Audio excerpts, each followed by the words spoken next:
இந்தியாவில் ரஷ்ய அதிபர் புதின் ஒட்டுமொத்த சர்வதேச பார்வையுமே 2 நாளாக இந்தியா மேலே தான் இருக்குது. நேற்று சாயந்தரம் ஒரு 7 மணிக்கு ஆரம்பித்ததுலேருந்து இன்னைக்கு ராத்திரி வரைக்கும் ஒட்டுமொத்த உலகத்துடைய பார்வையும் இந்தியா பக்கம் தான் இருக்கும். இப்போ நீங்கள் சொல்லிட்டு இருந்தீங்க இந்த புரோட்டோகால் பற்றி. கடந்த முறை ஒரு சில மாசத்துக்கு முன்னாடி அமெரிக்க அதிபர் ட்ரம்ப்பும் ரஷ்ய அதிபர் புதினும் சந்திச்ச போது அவருடைய பிரத்யேக லெமோசின் பத்திலாம் நம்ம தனியா தொகுப்பே பண்ணோம், அந்த அளவுக்கு பாதுகாப்புல எவ்வளவு ஸ்ட்ரிக்டா இருப்பாங்கன்னு. பட் அப்போ புரோட்டோகாலை மீறி ட்ரம்ப்பும் புதினும் ஒரே வாகனத்துல பயணிச்சாங்க. அது உலகத்துக்கு ஒரு செய்தி சொல்றாங்கப்பா, 2 பேரும் பாத்தீங்களா எவ்வளவு ஒற்றுமையா இருக்காங்க. அப்ப கூட நினைச்சோம் 2 பேரும் ஒரே கார்ல போறாங்க, எப்படியும் ரஷ்யா யுக்ரைன் போர்லாம் முடிவுக்கு வந்துரும் போல இருக்கு, இந்த கார்ல இருந்து இறங்கறதுக்குள்ளே பேச்சுவார்த்தை முடிச்சிருவாங்க போல இருக்குன்னு நினைச்சோம். ஆமா, பட் அதே நேரத்துல ட்ரம்ப்புடைய முயற்சி நான் புதினுக்கு எவ்வளவு க்ளோஸ்ன்னு பாருன்னு காட்டிக்கிறதுக்கான ஒரு முயற்சியாகவுமே கூட அது விமர்சனம் முன்வைக்கப்பட்டது.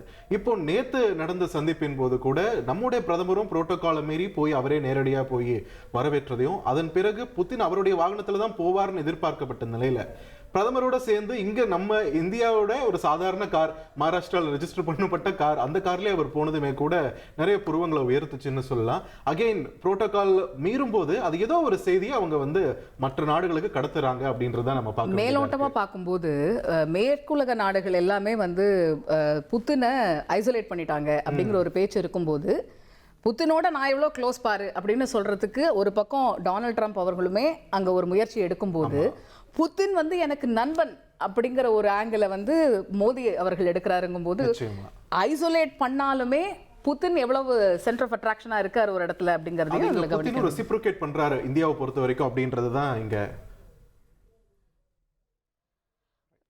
இப்போதான் நம்ம ராஷ்டிரபதி பவன்ல அணிவகுப்பு மரியாதையை ஏற்றுக்கிட்டாரு. அடுத்து அவர் ராஜ்காட் போகணும். அங்க இருக்கக்கூடிய காட்சிகளையும் நம்ம இப்ப பார்த்துக்கிட்டு இருக்கோம். அங்க மரியாதை செலுத்துவதற்காக காலையில இருந்தே பயங்கர செக்யூரிட்டி கவர்ல ராஜ்காட் வந்துருச்சு. அங்க பார்க்கக்கூடிய காட்சிகள் வழக்கமா வரக்கூடிய பொதுமக்கள் அவங்க பார்வைக்கு எல்லாமே தடை விதிச்சு ஃபுல் கண்ட்ரோல் செக்யூரிட்டி கைக்கு வந்துருச்சு. ஸோ இன்னும் சற்று நேரத்தில் டெல்லியுடைய முக்கியமான பகுதிகள் எல்லாமே இப்ப டபுள் செக் செக்யூரிட்டியில தான் இருக்கு அப்படிங்கறத நம்ம பார்க்க முடியுது. நேற்றில இருந்தே அப்படிதான் இருக்கக்கூடிய சூழல் இருக்கு. ஏன்னா ரொம்ப முக்கியமான ஒரு தலைவர், அவருடைய பயணிக்கிற கார்லயே அவர் 2 கார்ல பயணிப்பார். எந்த கார்ல அவர் பயணிக்கிறாருன்னு யாருக்கும் தெரியக்கூடாது, இந்த த்ரெட்ஸ் எல்லாம் இருக்கும்போது அப்படிங்கிறதுக்காக ஒரு டாப் டயர் செக்யூரிட்டி புதினுக்கு கொடுக்கப்படும். பாடி டபுள் இருக்கும்லாம் ஒரு தியரி ஒன்று போயிட்டு இருக்கு இல்லைங்களா? அந்த அளவுக்கு அவரை என்ன சொல்றது, அந்த பாதுகாப்புன்றது அவங்க அவ்வளவு லேஸ்ல எடுத்துக்கிறது இல்லை. அது நட்பு நாடா இருக்கட்டும், எந்த நாடா இருக்கட்டும், they always make sure இந்த டபுள் செக் இல்லாமல் ட்ரிபிள் செக் வரைக்கும் அவங்க போறாங்க ரஷ்யா. அது இங்கேயும் நம்மளால பார்க்க முடிகிறது. இங்க ராஜ்காட் தயாராகி கொண்டிருக்கிறது புதின் வருவதற்காக. அதே நேரத்தில் இன்னைக்கு இந்த செரிமோனியல் வெல்கம்னு சொல்லப்படக்கூடிய அந்த வரவேற்பு இதுக்குமே நாமளும் காலையில இருந்து பார்த்துக்கிட்டு இருந்தோம். இந்த சிவப்பு கம்பள வரவேற்பு, 21 துப்பாக்கிகள் முழங்க அவருக்கு கிடைச்ச வரவேற்பு, என்ன சொல்றது, ஒரு 4 வருஷம் கழிச்சு வராருன்னும் போது இன்னும் கொஞ்சம் ஒரு எக்ஸ்ட்ரா அட்டென்ஷன் அந்த டீட்டெயிலில் நம்ம பார்க்க வேண்டியதாகவே இருந்தது. ஸோ இந்த சந்திப்பு நமக்கு என்னென்ன சர்ப்ரைஸ் கொடுக்க காத்துட்டு இருக்கு அப்படின்ற ஒரு கேள்விக்கு முன்னாடி இந்த செரிமோனியல் வெல்கமும் பார்க்கறதுக்கு நல்லா இருக்குப்பா. 2 முக்கியமான தலைவர்கள் சந்திச்சுக்கிறாங்க அப்படின்ற மாதிரி தான் இருக்கு.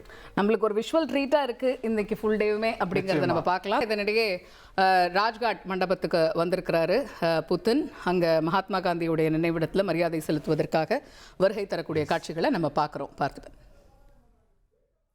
ஒரு உலக அளவில் இந்த யுக்ரைனுக்கு எதிரான போரில் அவர் மேல நிறைய குற்றங்கள் சுமத்தப்பட்டிருக்கக்கூடிய நிலையில மகாத்மா காந்தியோட நினைவிடத்திற்கு அவர் வரார் அப்படின்றது ஒரு முரணான ஒரு விஷயமா சர்வதேச ஊடகங்களில் சுட்டி காட்டப்படுது.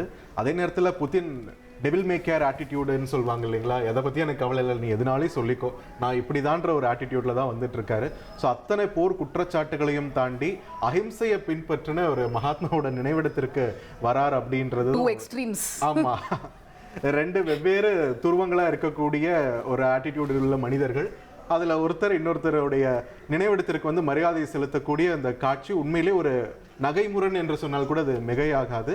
சர்வதேச ஊடகங்களுமே கூட இதை பதிவு பண்றதையும் நம்மால பார்க்க முடிகிறது. பட் ஸ்டில் மகாத்மா காந்தி ஒரு இந்தியாவை தாண்டி எந்த அளவுக்கு ஒரு குளோபல் ஐகானா அப்படி இருக்காரு அப்படின்றத இந்த மாதிரி வரக்கூடிய மிகப்பெரிய தலைவர்கள் அதை உறுதிப்படுத்திக்கிட்டே இருக்காங்க அப்படின்றத தான் நாம பார்க்க வேண்டியதா இருக்கு. இன்னொரு விஷயம் இதுல புதினை பற்றி நம்ம பார்க்கலாம் அப்படின்னா, ஒரு விஷயத்த அமெரிக்காவோ இல்ல ஐரோப்பிய நாடுகளோ சொல்லக்கூடிய விஷயத்த, அதே விஷயத்த இந்தியா சொல்லும்போது அவங்க லிசன் பண்ணக்கூடிய ஒரு தொனியும், இதுவே அவங்க பண்ணும்போது லிசன் பண்ணக்கூடிய ஒரு முறைக்குமே நிறைய மாறுதல் இருக்கு. இந்தியா சொல்லும்போது அதுல வந்து ஒரு விஷயம் இருக்கு, because they are ready to listen to us அப்படிங்கறத ரஷ்யா தரப்புலயும் அவங்க உணர்றதுனால தொடர்ந்து நம்ம அந்த காட்சிகளை பார்க்கலாம்.